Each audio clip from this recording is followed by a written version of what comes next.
Hi, I'm Anna Marie Cox, and you may have noticed that when I do manage to care, I'm a pessimist. Hi, I'm Daniel Dresner, and despite everything, I only have 2 hands. Sorry, I am considering what might have happened to lead me to believe otherwise. Like, what are all the things that might have happened to Dan that might make me think that you have more than 2? Or one? Anna, I don't know. When you go to Serbia, these sorts of things can happen. Yes, Do you Dan, like? It took me less than a minute to drop that one. I'm very proud of that. You've been in Serbia, but now you're on Space the Nation, where we look at science fiction through the lens of the Grim Trigger and anti-positivism. Yeah, I said that right. Thank you. Holy crap! Try. That was amazing. Wow. Listeners, you don't always hear this. It doesn't always go cleanly the first time we do that part of the script, but like Anna nailed it. Holy crap. Well, yes. This is the problem I've had since I was a child, which is I read more than I talk, believe it or not. And I have this weird thing where I don't think about how words sound. Like, I just recognize the shape of them. Of course, yeah. And so means I mispronounce a lot of things. All heavy readers have this problem where there are words that they've sounded out in their own heads, even that when they say them out loud, realize you don't pronounce paradigm. Not that ever happened to me or anything. Not that ever happened to you. I still have a resentment against my mother for her letting me pronounce mosaic as mosaic for like a year. Oh, because she thought it was cute. Mm-hmm. And I still now kind of mix it up because like it was like a year. Anyway, today we're going to be talking about Martha Wells' All System Red, the first book of her Murderbot diaries, which Dan is showing to the camera. And I do plan on starting to post video again, so that's good. It is available at places that sell books either in virtual or physical form. In the next few weeks, we will be talking about Kazuo Ishiguro's Clara and the Sun. And then, Dan, I suppose I have to ask. Yes. Should we talk about Netflix 3-Body Problem? I think we might have to give it a go. I had a thought about how I can sweeten this for you,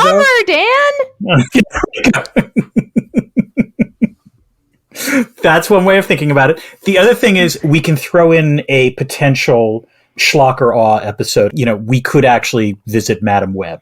That was something else that occurred to me. Oh, wow. I listened to the Flophouse episode about it. Oh, yes. It sounds deliciously bad. Like like the kind of bad we would enjoy as opposed to the bad. It sounds like the kind of bad we enjoy. I mean, because I do have kind of a soft spot for Dakota Johnson. See, I have a soft spot for Sydney Sweeney, so yes. As apparently most men do. Most straight men do. Yes. But also Dakota Johnson, by the way. So it's, true. Like both of them. Yeah. True. I think she's hilarious. I think that Dakota Johnson has just like this amazing comedic possibility to her that comes out sometimes in roles that don't necessarily aren't supposed to, but yes. But I appreciate her very much. So I think that could be fun. Maybe we could do kind of like let's take them in. That's actually, I need something to do tonight. They're both streaming. I'll have to decide which one I feel like tonight and maybe the next one. I also would really love to talk about Constellation. Oh, this is on Apple, correct? Yeah, the Noomi Rapace show. Yeah, have not seen it yet. Need to get to that as well. You might need a chart while you're watching it. It's that's never a good opening line, Anna, for anything. It's like, you might need a chart. Okay, I'll put it a different way, which is that I did find myself Googling episode recaps. Yeah. I didn't get a chart out, but like it's a little confusing. But it's beautifully shot. She's amazing. All the acting is really good. Jonathan Banks is in it, and he gets to be both a good guy and a bad guy. And so he's really fun. Just take it in. We'll figure out what we're going to do. The beauty of what we do on this podcast is we get to just decide to talk about whatever we want, really. I think we're probably going to have to do 3-Body Problem, though. I think so, yeah. All right. Now, one of the reasons we get to do whatever we want for this show is that we are sponsored by patrons for the most part. That is where our limited budget comes from. Yes, it's not some corporation paying us to be shitty. Right. It is the patrons who want us to not be shitty. So, we are very grateful to them. Yeah. And, if you are not a patron listening to this, all we're saying is maybe think about becoming a patron so we don't suffer have from to go corporate... to corporations and who will just want us to do the lowest common denominator thing. Like we have standards. We want to talk about Madam Web. Exactly. Okay. We want to make fun of people who think of sci-fi as some kind of highfalutin thing. Right? Right. We're not aspiring for highfalutin. We want to mock those who aspire to highfalutin. That's right. So now you it's a very know important if you're difference. a patron or not because you heard ads if you're not a patron. And if you are a patron, you don't have to hear those, which is probably one reason we got an uptick in patrons when we went to have ads. We are making just a tiny bit of money from ads. It's less than $100 at this point. And for some reason, I told Dan this, Acast shows me that number in kroner. I don't know what I did. It just makes it seem much more sophisticated on it. If it somehow is seeing me through my computer camera and being like, Nordic, like that girl understands kroner. You know what? It's the AIs of March, so I can buy the idea that your computer using facial recognition technology recognized you and said, she's going to want to know about the kroner. Clearly, that's what's going on. With me, it would have been shekels. So, it's just, that's the way it would work. Computers are racist, basically. Exactly. And that's basically our conclusion. AIs are racist. Yes. You know what definitely racist, Dan, is capitalism. So that's another reason you want to support us, because if you trust capitalism to deliver your entertainment and news, what will happen is what's happening now. And I mean, at worst, the ads will most likely kill you by accident. That's the way of thinking of it. That's true. I was going to bring up the mass extinction event of journalism, which is also killing people in ways that are sometimes not that literal. I've been thinking a lot, Dan, maybe this is something that someone might want to capture in a newsletter about how I saw a number that's like there are 50% less mainstream journalism jobs this year than 2 years ago.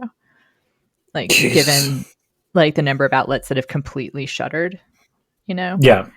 That's bad for democracy. I think it's bad for a whole lot of things. I think a political scientist could really make sense of this. That's all I'm saying. Dan, how are you? I will get...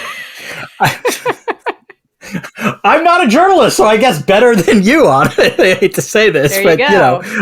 I don't know who knows how much longer I'll be a journalist. Oh, God. I am good. I honestly was in Serbia for about 6 days. And today is the first day since coming back that I don't feel like... I don't know if you ever have this experience when you travel overseas of like severe jet lag brain when you return where, I'm sleeping the same amount when I came home. But like the previous couple days, like around 3:00 in the afternoon, like my brain just basically went away. It's like, nope. You can't do any serious thinking. And this was the first day in a while that it hasn't felt like that. So I feel like I'm finally getting onto East Coast time.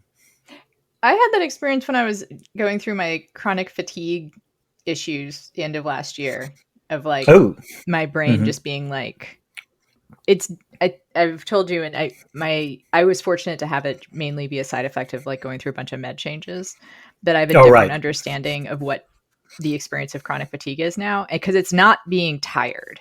Right. It is like systems say no.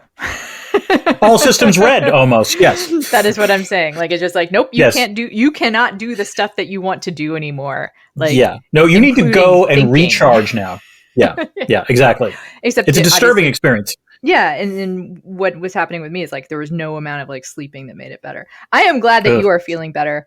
Speaking of all systems red, why are we talking about this?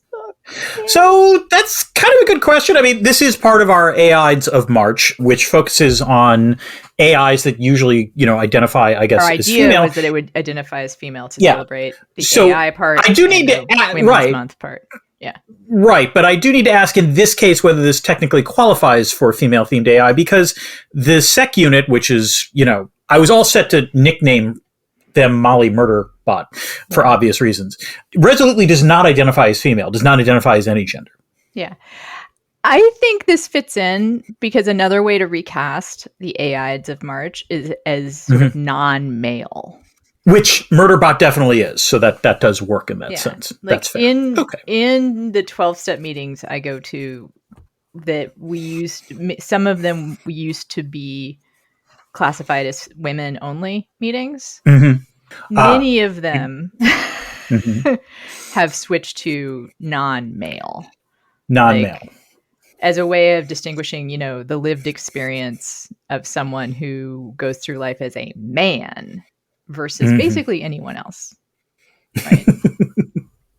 And I think it's actually, I do think the gender stuff in this book is one of the interesting aspects of it. One of the essays I read just said simply that not having a gender is this really powerful way of deconstructing what gender is. Right. And I do think that's true. The question I have, Dan, is Murderbot an AI? I mean, I think I assumed so. Yeah. Murderbot is definitely the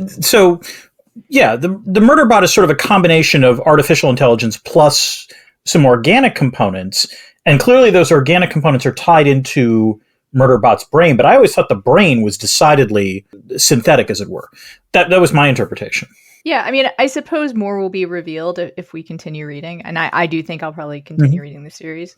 Okay, but it does seem like it's the body parts that are organic. It's not like based on a human brain. It's not RoboCop. Right. Yeah, that's correct. Yeah, it's an S. This is not Murphy or anything like that. No, this definitely seems. And also, we will talk about this. Murderbot has a distinctive personality, which is interesting. We should move along. Will this podcast ruin it for you? My take is absolutely not. But you should absolutely read this. It's a good, quick read. I mean, it's really a novella more than a novel. It's kind of like reading The Mist. I think we did that. And I am intrigued about the rest of the series, having read it now. I mean, you could just pause us, really. Like, not even stop, but just pause the podcast. Pause it. Take an hour or two, like 2 hours tops. You'll be done. Have a lay down, and then you'll probably finish it. It's really good. Yeah. It is a very, very quick read. And, while you could, I think, listen to us talk about it and it won't be ruined, there's some, there's some reveals and some... Yeah. Meh. We're going to talk about the plot and also like where it goes from here and so forth. So yeah, that's true. Let's get to previous experience, which I had none of. And the only thing I was surprised by after having read it was that my daughter had not read it, because I could have seen her liking it for a variety of reasons. Are you immediately going to go? She's there, right? This weekend? Yes. She just returned. She's actually on her way back. So are you going to mail her the book? Because I think there's a part of me that wants to mail it to her. Yeah. I think she would like it. I think she would like it. I can wait for the summer also. Like it's not the series isn't going anywhere. So that is true. I read it a while ago. I don't remember when. I could probably look at my Amazon account and see. And I enjoyed it. And I started the second one. And the second one, because it came out a while after the first one, I think it does a recap kind of section. Right. It's like when we last left off with Murderbot. But it doesn't have it as a recap. It's like built into the story, which also means, if you haven't read the first one, you can start with the second one. But that made it feel a little slow. So I just was like, boring. And I stopped reading it. But this time I enjoyed the first one so much. I started reading the second one immediately and just was kind of a little like slightly more patient with the first 10 pages. Wait, you gave up after the first 10 pages? I really hate wasting my time with books I'm not into. Really do. Wow. That's, yeah. Okay. And now you and Dakota Johnson is all I'm saying. Yeah. And now I'm so into it, I probably will just like shotgun a bunch of them. That's the way I am with series that I really like. So prepare to be read, Murderbot series. Okay, let's get to the story behind the story. Anna, tell us all about Martha Wells and whether this IP will prove to be a flat circle. It's definitely going to be a flat circle. Oh, yeah. So she is disgustingly prolific. Martha is. She has 83 books. Oh, fuck you, Martha Wells. Fuck you. I mean, seriously. 83. Now, who are you trying to show off to? Good Lord. Sorry. I bet some of those are like short story collections and stuff. I didn't count. Okay. I knew she was really prolific, and that was like the most outrageous number that I found. So I used it. Now she does have several different series of her own. And also she's contributed to the Star Wars and Stargate universe series. And I'm going to stop talking about that while I still have some ego of my own. The best thing I learned about her is that she is from Fort Worth, which is, of course, in Texas. TCU is. And we're like, Texas. Sure, Texas. But more important, Dan, like my mother and father's alma mater is there. And I'm curious because there's not a lot of reasons to live in Fort Worth. Unless like you have some connection to cattle or the university. So I'm curious which that is for her. Wait, Anna, were you born in Fort Worth or? No, I was born in Puerto Rico, like whole. Oh, okay, that's right. Oh, darn it. Yeah, okay, all right. There's a whole. I was going to say, surely there's a reason to be in Anna Marie Cox's birthplace. I mean, that is true, reason. And millions of Puerto Ricans have good reason. She stayed in Texas for college. She's an Aggie, which means she went to Texas A&M, and she went to Texas A&M in part for their fiction program, which I don't even know they had. I was not aware of that. And she still lives in College Station, which seriously? Yes. Which I've never been to College Station, but I've heard things about College Station, and how to put this gently, very few of them are good. Well, it's now kind of a suburb of Austin because it's in Central Texas, and everything's a suburb of Austin if it's in Central. Like San Antonio is a suburb of Austin, you know. Okay. I know College Station pretty well because my mom is from Hearn, Texas, which I grew up describing as, Hearn, it's near College Station, which of course is helpful to only people that live in Texas. Yeah. If the way you describe a place is near College Station, you've lost. I would say it's like, it's near that other place you've never heard of. Yeah. So one of the more interesting things about the book, though, is that it started as an idea of exploring enslavement more than the other things it explores. And it does get into that, but she was interested in the idea of enslaved intelligence. It was nominated and won almost all the awards, and I'm thinking that there should be a sci-fi version of the EGOT. And it would be the Nettle. Nut Hungdel? Because it's the Nebula, Hugo, Philip K. Dick, and Locust Awards. So see, I would go HLDN, and I would say call it the Holden, but the Holden, perfect. You're better at this than I am. She started turning down nominations, which I find endearing. Oh, fuck you, Martha Wells! Jesus Christ! Fuck you, sideways! God damn it! Oh my God, this is insufferably nice of her. Good Lord. Okay, yeah. Wells felt that the Murderbot Diaries had already received incredible praise from her industry peers and wanted to open the door to highlight other works in the community. Fuck you, that was Martha from her publisher, and she said someone else could use this nomination better than I could, which I find, that's how dare her be so cool. Oh God, Martha, Jesus. So she's female John Scalzi, is basically what you're saying. Yeah, actually, that's probably a good analog. She deserves all the success she has. I hate that. Like when someone turns out to have incredible success and then does exactly things with it, it's so frustrating. Mm-hmm. So as you intimated, it has been not just optioned, it is now currently being made. Apple TV announced that I believe it's going into production. It announced in December. It is being produced by Alexander Skarsgård, who is the True Blood Succession one of the skateboards. Of the skateboard family. As opposed to Stellar Skateboard. Wait a minute. This is a legitimate question. Is Alexander Skarsgård... Oh, yeah. They are related. Yeah. They are related, and Stellan Skarsgård... Okay, good to know. Yeah. Stellar Skateboard is his father. Oh, that's good. Okay, he's still good. But you know what? There was a small Netflix... So they're going with Dude. That is the headline here. Is they're going with someone who seems to me to be very much located on the dude side of the spectrum. Let me put it this way. I don't know if you ever saw this. There was a small Netflix movie that came out probably 7 or 8 years ago called Mute with Alexander Skarsgård, and Paul Rudd was in it as well. And he played like a hitman who couldn't speak. He was really good in that. And there's a way in which this is a kind of similar role. And I'm cautiously optimistic that he could pull this off. Okay. Like the non-gendered? Well, not the non-gendered part. I don't know. Okay. No, I'm not going to... I'm not going to wade into those waters. More like the awkward. Oh, I have no problem believing that he can be awkward. Yeah. That's actually, I think the skateboard family is pretty good at awkward. I guess the more interesting question would be whether you think, if they cast aside the whole gender question, in other words, if they just say, okay, he's a male robot, would that lessen the adaptation, or is that one of those choices you just have to make? I think it's one of the more interesting things about the book. Okay. Yeah. And so I think it would be missed especially by people who are familiar with the book. Right. That doesn't make it a bad adaptation. No, obviously not. Or it doesn't make it a bad thing. It would be a choice. It's a choice, and I'm not sure.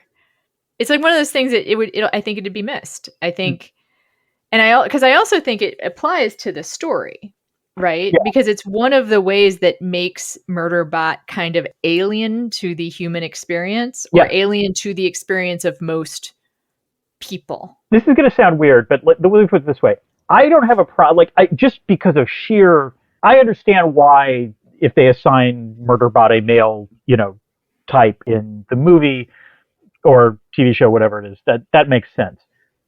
What I would worry about, and this actually I think would be a betrayal of the book and of the thing, is if they created some sort of romantic or sexual relationship between Murderbot and, I don't know, Mensa or someone else. Like, that would be horrible, and that would be, a bridge too far for me.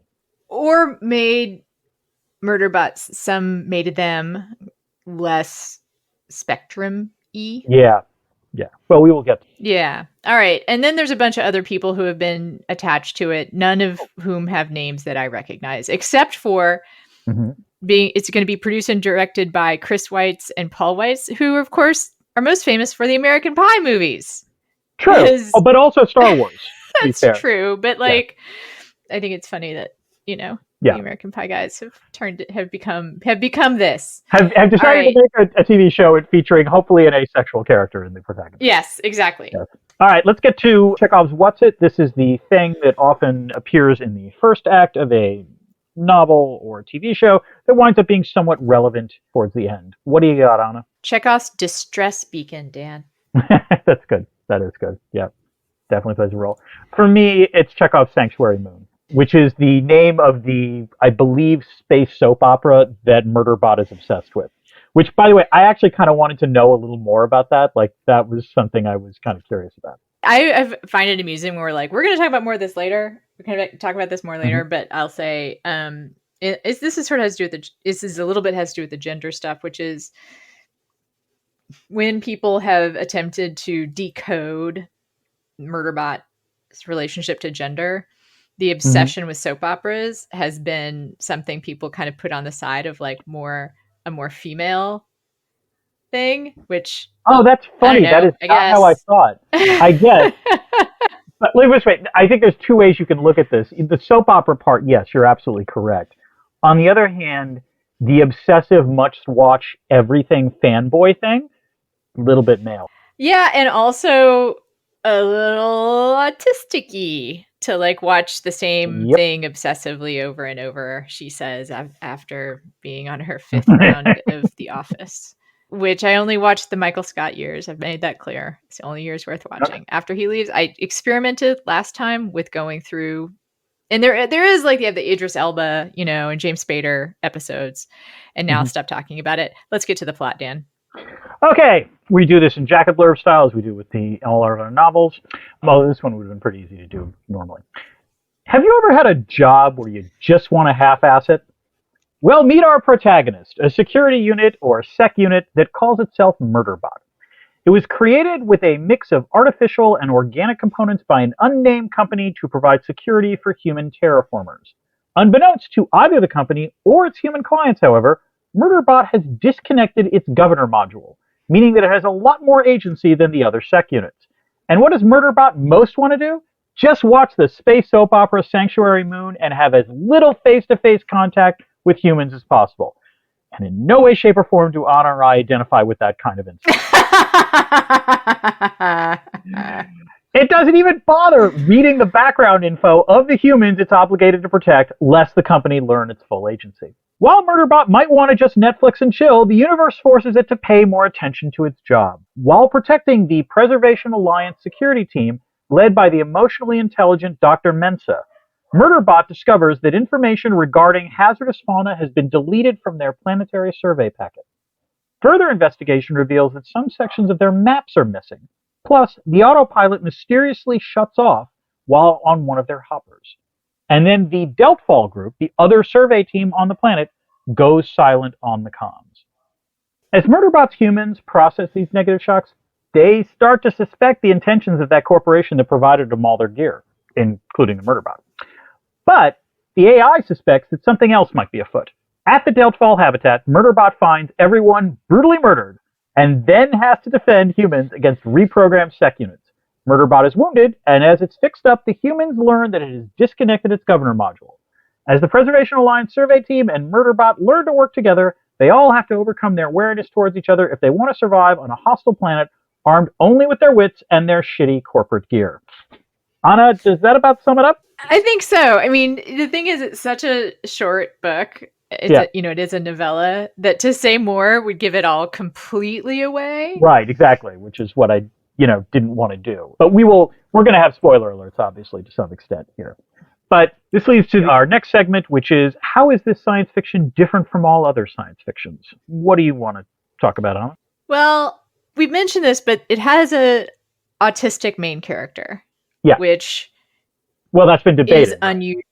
Well, yes. So Martha Wells has said that she did not write Murderbot that way intentionally, but she has not batted it down. Like she clearly sees the reasons why people feel this way. And, maybe it's a touchy thing to like say one way or another, but I can say that there is a huge community of people who identify as autistic who have embraced Murderbot. That is... it's funny to say it that way, right? Yes. The sentence is very funny. There's no other way to put it. Yeah, it's funny to say it that way, but who feel very, very much reflected and have their experience reflected. And there's people who've written essays about how realizing that they're autistic because of their relationship to Murderbot. And sort of as with the lack of gender, and that's another thing you see is essays about people who identify as ace or asexual, like also finding identification in Murderbot. So I think the thing that you can definitely say is that Wells's choices in the creation of this character highlight the ways that we define humanity and what is normal for humans and what kind of identities deserve respect. And what do we allow kind of to be an okay thing for a sentient person? And that Murderbot, a sentient being, thank you. Yeah. And Murderbot, I think people find Murderbot empowering because within the context of the story, Murderbot, finds affirmation from a fair number of people, What I find interesting about it, and first of all, Murderbot's awkwardness around humans is, I think, the best feature of this book. Like, it's the strongest character feature of Murderbot, and for lack of a way of putting it, it's the parts of the book where, like, oh yeah, you feel it when you're reading it, like Murderbot's genuine discomfort at having to be in the same space as humans. And I do think, like, you obviously can read this as autistic, but it did occur to me that, another way of reading this is that if you think of Murderbot as a different species, that same discomfort makes an entire set. Like, it could very well be that, it actually has emotions. It just doesn't know what to do with them when encountering a species that is not its own. Although I will say that it's fascinating that Murderbot is also quite blunt in saying, it's not like I get along with other sec units. We don't deal with each other there really well either. Yeah, I also wanted to point out that PTSD can present as autistic or like autism. Which is interesting because we know there's been a traumatic event. One of the spoiler alerts is that there's a traumatic event that had happened in Murderbot's past. That Murderbot is not entirely sure what happened. And like we've discussed this about Amos and The Expanse, and how the authors of the Expanse series have been very clear in that, saying that Amos is not autistic, that and does not have Asperger's, that he is just very, very marked and has, by his childhood traumatic experience. Which entirely makes sense given his character and also the way Wes Chatham played him. Yeah. So yeah, for sure. But this is so Yeah, I do think it also just resonates for anyone who has discomfort around people, right? Like, Yeah. I was an only child who moved around a lot, as I've mentioned before. And so the idea of like having to make nice with strangers, I feel like a robot sometimes. Like I feel like I had to like learn how to do that from in a much more intentional way than I think most people learn that. Like, I don't know. Seems like other people kind of learn it growing up in a general way. It would have been. It would have been interesting if Murderbot had like slightly more scripted way. Like I will say this: one of the most fascinating things about the fact that Murderbot is identified as autistic is the sort of first action scene in the novel is Murderbot acting in an extremely non-autistic way, which is when it rescues, I can't remember the name, but the scientist who's injured and tries to get Valescu, I think is the other scientist's name, who's like clearly suffering from shock. And like even Murderbot says, as I was rewatching it, holy cow, like I'm really acting like emotionally proper in this. And that's actually one of the key bonding moments with the rest of the crew. So it is fascinating and by the way, it's entirely plausible that someone who is autistic can nonetheless act in a scripted manner that would appear as not necessarily autistic, at least in a particular instance. And he does have the thought of like he needs to keep this guy talking. Right. Like he's doing it for a purpose. Oh yeah, he's doing his job. Yeah, it's doing its job. Yeah. And it has been my experience, and I've interviewed people with autism who sometimes prefer to be referred to as autistic people for my old podcast, and I have a few that are identify that way and have talked to me about this. As one trait you sometimes see is being very literal. Yes. And very, I would say, very moral. Like, have an idea of what the rules are, and being a good person is. Yeah. No. As the parent of two autistic children, yeah, let's be very clear. That is exactly, very often that kind of black and white sort of clear code is very comforting because those are well-defined rules, and that's one of the things that very often ASD folks like to have. And Murderbot, the way that they identify with it's not literal programming anymore, right?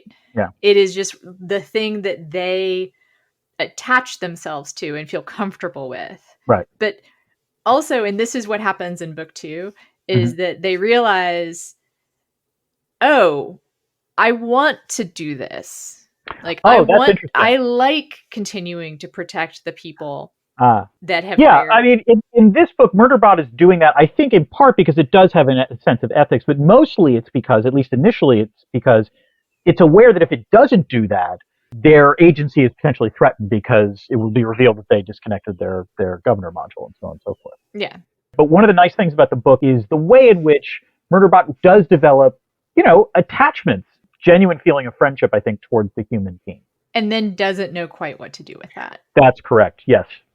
Which is actually a nice, that was one of the ways in which I like the ending. I will, honestly, the thing that stands out is that, AIs, and, given that this is part of our AIs of March series, the idea of a lazy, and it's an appropriate word given, how Murderbot describes itself, a lazy autistic AI is a legitimately interesting character. And that was something that I had never seen before. And so, yeah, that was really good. Yeah, let's talk about the other characters. There aren't very many, but the other characters outside. Yeah, I honestly think this is a little bit of a weakness of the book because for me, at least, there were only 2 other characters that register at all.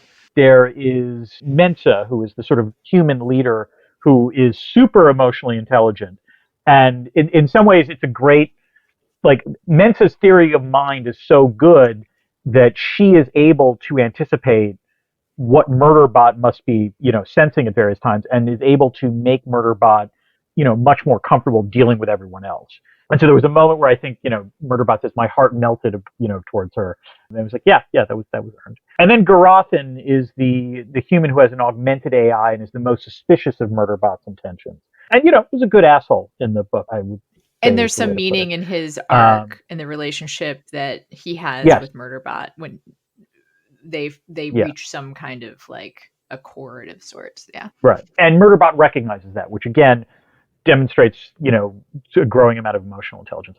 Honestly, the thing I kept thinking about reading about Murderbot was the Denzel Washington movie Man on Fire. I don't know that movie. It's a Tony Scott film. It was Denzel and Dakota Fanning when she was a child. He plays like basically an alcoholic who agrees to be a bodyguard for this child there for a family that's living in, I believe, Mexico.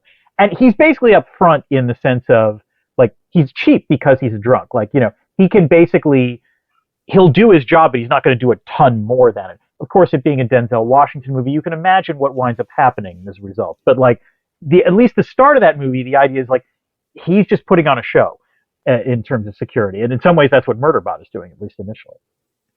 I was going to say that it's true that the other characters are not very well drawn out, and right, there are other characters, they're described, but I think it's funny that having moved on to book 2, which I am enjoying, the other human characters continue to not be well drawn out, but there's an autopilot that is actually the next best character. Oh, that's interesting. The one thing I will say for the other human characters in this novel is that honestly they were really indistinguishable from me. Clearly Wells makes an effort to try to distinguish them. They don't really separate all that much. But the one thing you get from them is this vibe of we must treat Murderbot like a human. Like as they begin to get to know Murderbot, like, no, you're a part of the crew. We need to, we want you to be a part of the crew. You're part of the family. And Murderbot is just mortified by this instinct, which is very cute. It's just a wonderful dynamic, and that's one of the better things about the novel, I think. And I don't want to make too much of this like an ad for book 2, but I think that one thing Wells is doing is she must be more interested in the development of these non-human intelligences, than she is in developing the human characters. Yeah. But it does raise question. I mean, it's interesting because what is human? Like it's perfect for AIs of March, because what is human? How do we define that? Yeah. Like what kind of purpose do you have beyond like what you're programmed to do? And I think for both of these characters, one of the things that they make me think about is the need for variety and curiosity as part of an experience that makes you, I don't want to use the word human, right? But that makes you a participant in sentient life, like our large conversation that we had. I don't know, but that is the thing that Murderbot has in common with this like autopilot, is like a desire for variety and an instinct for curiosity. Maybe the way to put it is, curious agents, curious, also not actual Murderbots in the sense. I mean, that's another, like, I guess that's another interesting thing about the character is again, this is a spoiler alert, but it turns out that Murderbot calls itself Murderbot because in the past it was involved, it did precipitate a mass casualty event. Now, Murderbot's interpretation of what happened is that someone programmed it to do this, and I believe this is something that's developed, like this backstory is discussed, I think, somewhat in the second book, correct? Actually, I think what Murderbot believes as of this book is that something went wrong with its governance module, and this happened, but they don't know exactly how the governor module malfunctioned, or if it was something that someone did or not. Yeah, the memory, its memory is acknowledges and it to be. Book 2 is Murderbot decides to go and investigate, because I think that one thing that is one of the motivations or the context for Murderbot's behavior in this book is they feel some guilt about having had that happen. Oh, that's interesting. And but it's not said as guilt. That's again, this is, I think it's probably one of the stronger elements of at least the of All Systems Red is Wells does a good job of having an AI, or whatever you want to call Murderbot, have emotions but not be entirely sure what they are, and like it's almost like they're there but Murderbot doesn't realize what's going on entirely, and so it's there's almost it's an evolutionary process, and in some ways that's legit. But I was going to have a really good segue here, which was speaking of guilt, Dan. Right. So we'll be right back after this ad break and our latest software upgrade from Hub System.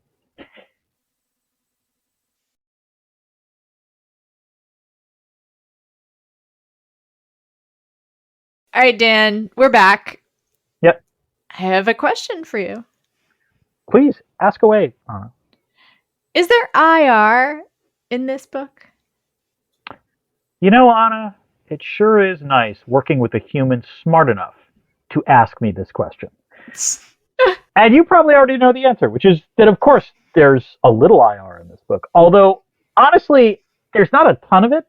And the capitalist stuff actually kind of intrigued me far more than the IR part. Although I'm not sure it's a critique of capitalism, but we'll get to this.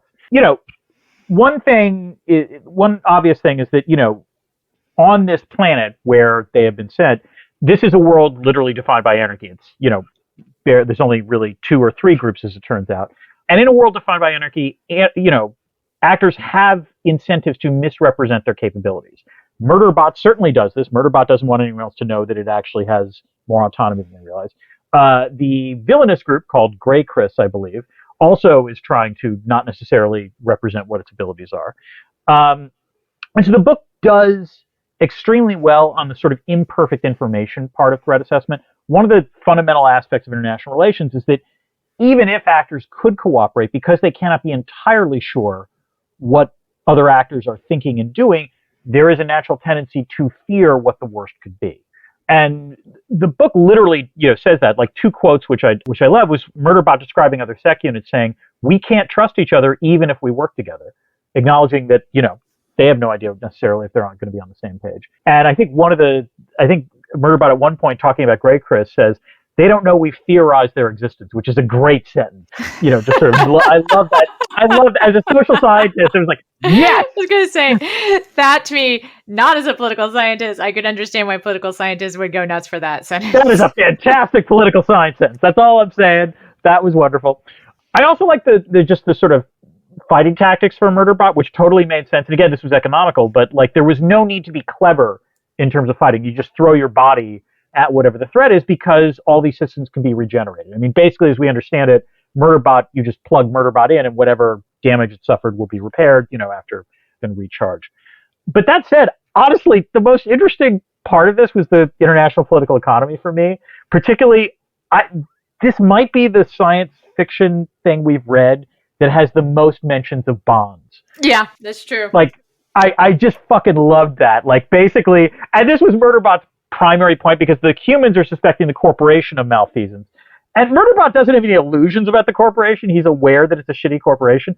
But he basically points out, look, there's a reason why, like, you know, you like murder is not necessarily like in the interest of the corporation. It doesn't, you know, make any sense. They're not malevolent for no reason. And like they keep talking about the bond that has to be signed whenever any sort of human expeditionary team goes on. And the bond goes up in the case of Preservation Alliance because it's a non-corporate entity. So that was legit kind of fun. I don't have a ton to say about bonds, but I will say, oh, go ahead, ask me the question, and then we'll. I'm sorry. It really is a sort of seamless, you know, segue. Anna, is there a critique of capitalism in this book? Dan, as a heartless killing machine, Murderbot is a terrible failure. And that's because Murderbot is not interested in perpetuating the abuses of capitalism. Now, there is sort of a critique of capitalism in this book in that, you know, corporation is evil, but it's not subtle and it's not sophisticated. And also there is this bond thing, which in this setup, as it's described, is, you know, a capitalist system creating incentives to behave in a way that doesn't end in murder. Right. Yes. I'm going to take the ethical. It's not incentives to behave with morals, you know, morally. No, it is incentives just to not do stuff that would not be profitable unless there's a bond. I did want to point out on the specific topic of bonds as a mechanism to enforce morality. My father is actually one of the, I won't say inventors of it, but are you familiar with catastrophe bonds? I'm familiar with the idea of them, yeah. Yeah, that they mature upon catastrophe, right? Right. You're betting. Oh, yeah. So, like... Yeah. Oh, wow. And so you can create a bond in which it is... people are betting on the fact that disaster will occur. And... Yep. those don't exist in every market, right? This may not exist in this market. Part of me feels like they probably do, but who knows? Like I'm sorry, I'm just laughing. I'm wondering, are there CDOs on the bonds for the expedition? That would be the thing to know. Yeah. And then of course there has to be credit default swaps. That the whole, and there'd have to be people betting against it, right? Like yes, exactly. And then there would have to be a scene where Selena Gomez explains all this to Murderbot. So capitalism the thing is, if it's not concerned with morality, capitalism can invent all kinds of mechanisms for all kinds of behavior. Not just like good and true and right behavior, or behavior that you and I or that people want to incentivize, but you just can create a mechanism to incentivize anything, And in this universe, this system has bonds, which is the fallback for Murderbot. I do think it'd be interesting if the existence of other mechanisms was acknowledged, so that Murderbot couldn't assume this would all be fine. But within what is legal in the system that's described to us, the bonds keep everybody alive.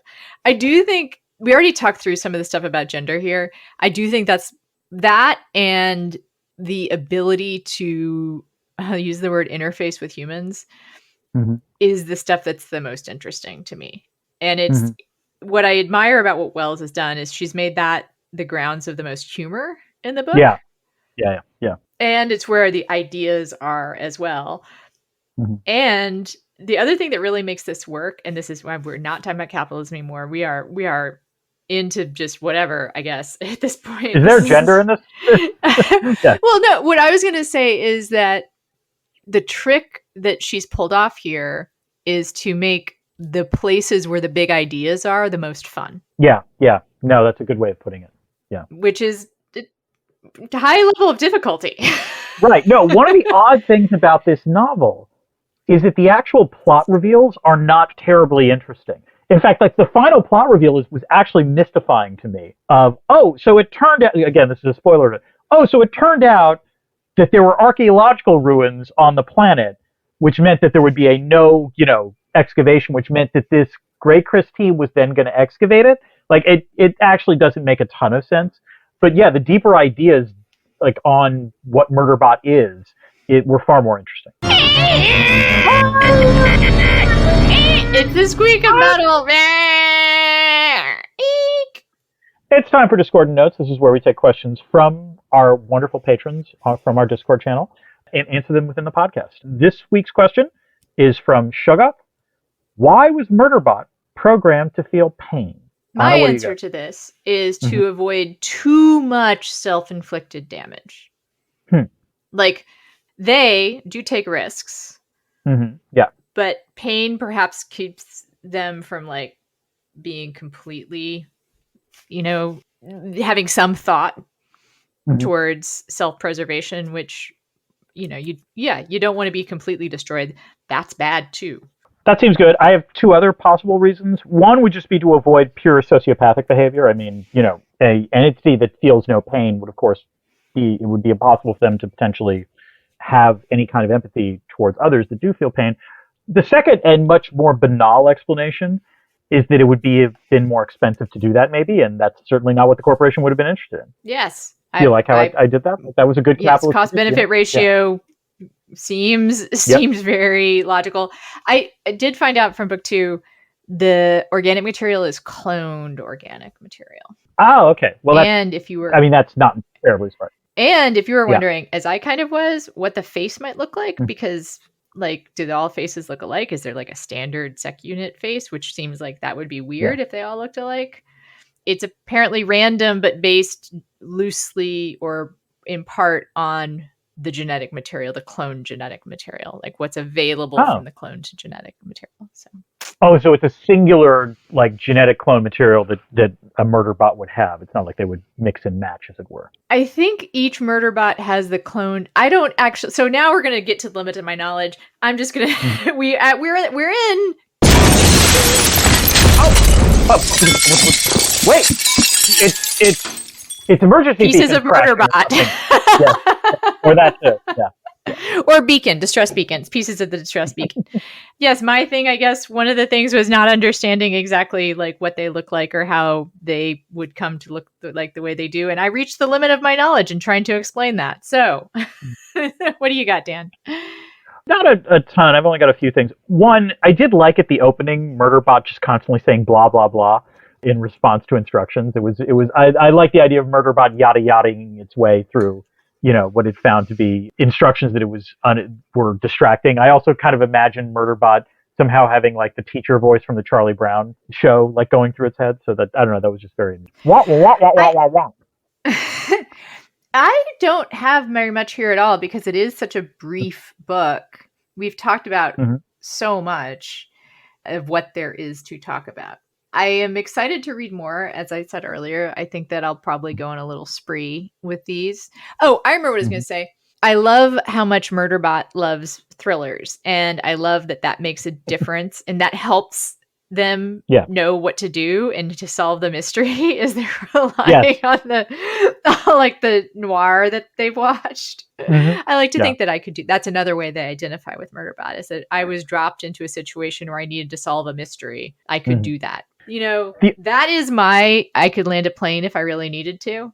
I could solve a murder if I really needed to. Good to know. That's a good skill to have. Yeah.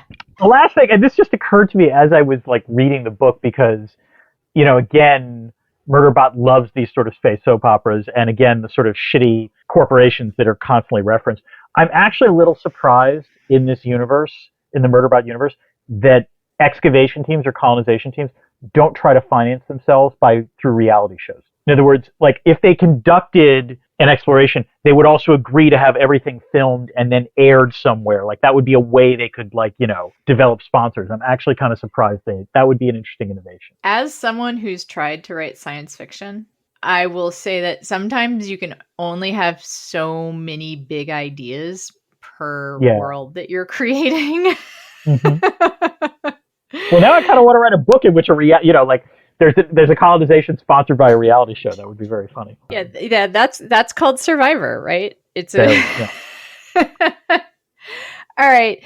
This was a relatively brief episode for our relatively brief book. I think we have not undersold like the fact that it's short and that we're not talking about it in this hugely expansive way. I don't want to sell it short. Like this is so worth reading. The ideas are so interesting. Like definitely we told people you could probably have paused this and gone off and read it and then come back. But if you haven't done that, then do that now. And go ahead. The highest compliment I can pay is that I'm not, this is where we're a little different. I don't always if I read a book think, okay, I've got to read all the rest of them. I'm kind of intrigued about the rest of the series though. It was a good setup and I want to know more about Murderbot's backstory. I'll let you know how it goes. Okay. I believe it's not until book 5 that it becomes like a full-length novel. Oh, interesting. Okay. So, all right, we're getting to the end here. We have to remind you that we are supported by our patrons and we would love to have more of them. Dan, we lost a chunk of patrons because of the migration from. Yeah, it's unfortunate. When I migrated everything to 2 separate feeds, like something happened. Like we have a patron feed and a regular feed, and I don't know what happened, but we lost a chunk of patrons, and we lost some listeners out of Apple Podcasts. So, we would appreciate the solid of either becoming a patron or just letting your friends and neighbors and people you think would enjoy this, letting them know that we exist and that we are open for business. There are some people that were following our Apple podcast feed and didn't get updates for months because that's bad. Misunderstood how that worked. So okay. Well, hopefully we will fix this and maybe even have an announcement to that effect sometime. No, it's fixed. It's fixed now. It's all fixed. It's fixed. Yeah. But yeah. Oh, you meant announcement, other kind of announcement. Yes, we hope that we will have an announcement which will address our occasional technological challenges. There might be a way that those would get addressed on a more consistent level. that is what you're Right. trying to say. Indeed. That was what I was suggesting. So rate and review the show. Also, that's another thing you can do to help us out. We are elsewhere on the internet. Dan, what about you? Where can people find your stuff? You can find me. I've got a Substack called Dresner's World. I am at Blue Sky. I'm at Dan Dresner. You are also at Blue Sky at Anna Marie Cox. I believe you are on Instagram. I am on Instagram, and I have a website, which is Dan. www.annamariecox.com. Spelled the same, pronounced differently. That is correct. And I have another iteration of my writing workshop starting in April. You can get a 25% discount using the code EARLYBIRD for another couple weeks here. It is for memoir writing. There is a lot more about it on the website, the AnnaMarieCox.com, and in particular, AnnaMarieCox.com. It feels so funny to say that. AnnaMarieCox.com/third story, because the name of the workshop is the Third Story Workshop. Nice. And I am also a contributing writer at TNR and MSNBC, and I've been doing stuff for CNN lately. And and gosh, Dan, I'm working hard. I've got a pop-up podcast that I'm doing for Pete Dominic's show. His show is called Stand Up with Pete, and I am doing a series of recovery-themed interviews. My most recent one is with AJ Delario, who is most famous for, Dan, do you know what he's famous for? No, I hate to say this, I was immediately confusing it with AJ Delgado, who's an entirely different person, I'm aware. So I'm gonna say some words. Mm-hmm. Gawker. Oh, yes, that I'm familiar with. AJ is one of the reasons why Gawker doesn't exist anymore. He was the editor there who ran the Hulk Hogan tape. Oh, fun. And we talked about this in the podcast. He was 4 months sober when he took the stand in that trial. God. Jeez. He remains sober today. Well, that's an impressive feat. Suffice to say, the outcome of that trial. Yeah, suffice to say, AJ has been through a lot, and he's one of my very favorite people in the world. He now runs a recovery community, or has started a recovery community called The Small Bow. It's a long talk. We have a lot in common, and again, that's you look for Pete Dominic's podcast, and you'll find this episode, and that is, again, Stand Up with Pete is the name of his pod. So that's just me churning out content, Dan. There's lots of content. Content. Not just content. What? Prose. Not just content? What is it? It's prose and audio. There's you are downselling what you do, and I do not like that. You are an excellent writer and also an outstanding podcaster. And so just calling it content, is not worthy of your output. Oh, Dan, thank you. Oh, and Dan, I did just celebrate 13 years sober myself, so. Yay! Congratulations, Anna. That is Thank you. That is in the words of our president, a big fucking deal. Thanks. I don't think I have anything more to add. Oh, what are we doing next? What are we talking about next? We will be doing Kazuo Ishiguro's Clara and the Sun. And then after that, we got to talk. Got to talk about what's going to happen. Because we'll be having some committee meetings on this. Yeah. All right. Yeah. And until next time, keep this channel open for more.